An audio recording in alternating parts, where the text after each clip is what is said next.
Ahemfo etosumienu ti aduonu mienu. Josiah bedi hene no na wadi mfrinhia nwotwe na wadi hene mfie aduasan biako Yerusalem. Na ne na dindi Yedida oya Adaya ba ofri Boskat na oyode etene Awurade ani so na onante naja David kwan nyina mu na wa amane anko nifa ana benkum. Na ohene Josiah afie tosu dunwotwe no mu no ohene sma Mesulam ba Asalia ba otwerefo Safan ma no kwa Awurade fie se froko osofopanin Hilkiah nchen na onye sika ode ba Awurade fie a epono ano ahwefo aboa no afiri oman no nsem no mma na wonfa nhye wona woye adwuma no a ode wona sisi Awurade fie so no nsem na wonfa ma Awurade fie mu adwumayofo no se wonpempam efie no mu adango no ni nua adwumfo ne adansifo ne abantofo no na wonfa ntoto nua ne aboa a wetwa na wonfa mpempam efie no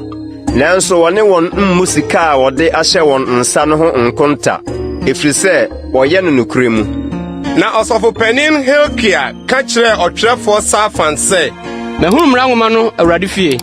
Na Hilkiah de nwoma no ma Safan na okenkane na otwerefo Safan ba ohene nchen na odimu asem bre ohene se wonko ahwe sika ohunu no efie no mu no agu ho na wode ahye won a woyo adwuma no a wode won asisi Awurade fie suo no nsa. Na otwerefo Safan bodin kire ohene se osofo Hilkiah de nwoma bi amame. Na Safan kenkane no ohene anim na ba se ohene te mra nwoma no mu nsem no osunsone ne ntade mu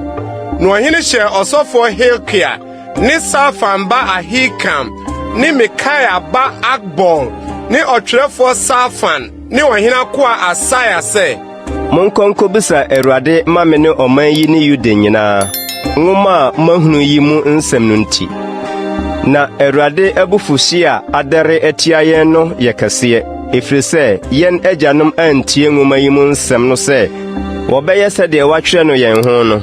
Na osofo Hilkiah ni Ahikam ni Akbol ni Safan ni Asaya kwa odifo ba Huldah oye Hahas ba Tikwa ba ntade sohwefo Salum yire nchen nso no oti Yerusalem fa etia mienu mu na one no kasai na oka kire won se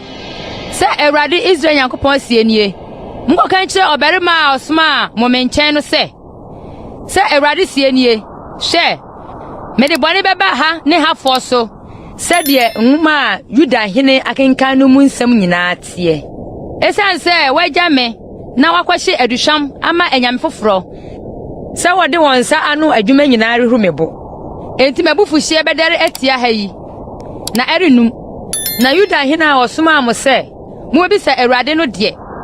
mo nkan kye no nie Awurade Israel Yankopon sie nie nsem a watie no de esan se wakoma ye bete na wabre wo ho ase Awurade anim wote de maka ehayi ne ehafo ho se wobedane amanfo ne nome na wasunsuane wontade mu na wasu manim nti mensomate Awurade na ose enti hwe meboaboa wano wajanom nchen na wobeboaboa wano akọ wodamena mu asomdwe mu na wonere hunu bone a medere ba ha yisuo no nyinaa na wade asem no bebua ohene